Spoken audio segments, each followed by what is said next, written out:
2 दिन पहले मैंने पाकिस्तान के वजीर दाखिला की जब गुफ्तगू सुनी, जब वो हॉस्पिटल के दौरे के मौके पर कश्मीर में जख्मी होने वाले जो पुलिस एहलकार हैं उनकी अयादत कर रहे थे, वो पुलिस एहलकारों से ये कह रहे थे कि डटकर मुकाबला किया है, लड़े होना, तो बताइए कि फिर इस माइंडसेट को क्या नाम दिया जाए। क्या पुलिस वाले ये इंडिया और इजराइल से मुकाबले के लिए भेजे गए थे? क्या उनको भी एक एसएचओ की मार समझकर भेजा गया था? बहरहाल अच्छी बात यह है कि अवामी एक्शन कमेटी और हुकूमत पाकिस्तान के दरमियान मुज़ाकरात कामयाब हो गए हैं, जिससे एक बहुत बड़ी तबाही जो है उससे बचत हो गई है। और कहा जा रहा है कि अगर वजीर दाखिला जैसी सोच जारी रहती तो फिर शायद बहुत ज़्यादा जानी नुकसान जो है वो हो सकता था, क्योंकि उसका अंदेशा था।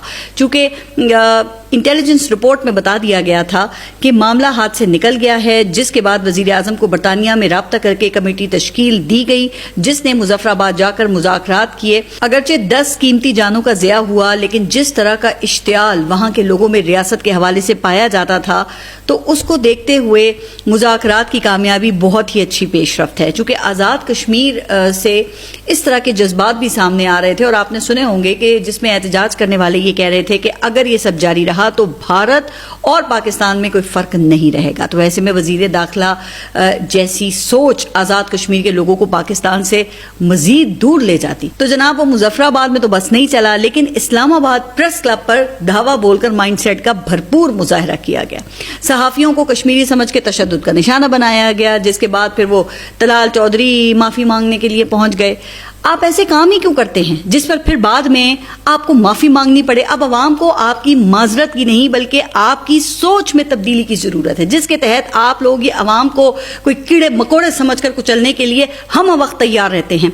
आज जो मुतालबात आप लोगों ने कश्मीर में जाकर सुने हैं, माने हैं, अगर यही मुतालबात गुज़िश्ता हफ्ते मान लिए जाते तो बताइए ना कि क्या बुरा हो जाता, क्या नुकसान होता। लेकिन नहीं, लगता है कि हुकूमत ने कसम खा रखी है कि हर काम ताकत से हल करना है, चाहे वो बलूचिस्तान हो, खैबर पख्तूनख्वा हो या आजाद कश्मीर हो। यही वज़रा जिन्होंने ये गुज़िश्ता रोज कामयाब मुज़ाकरात किए हैं, कुछ दिन पहले तक एहतजाज करने वालों को ये मुल्क दुश्मन कह रहे थे, इन पर बैरूनी एजेंडे का इल्जाम लगा रहे थे। और आज वही लोग ये कह रहे हैं कि मुज़ाकरात की कामयाबी कश्मीर, पाकिस्तान और जमहूरियत की फतह है। वज़ीर कानून ने तो खैर यहां तक कह दिया है कि भारत नशिस्तें खत्म करने से कश्मीर कौस को नुकसान पहुंच सकता है।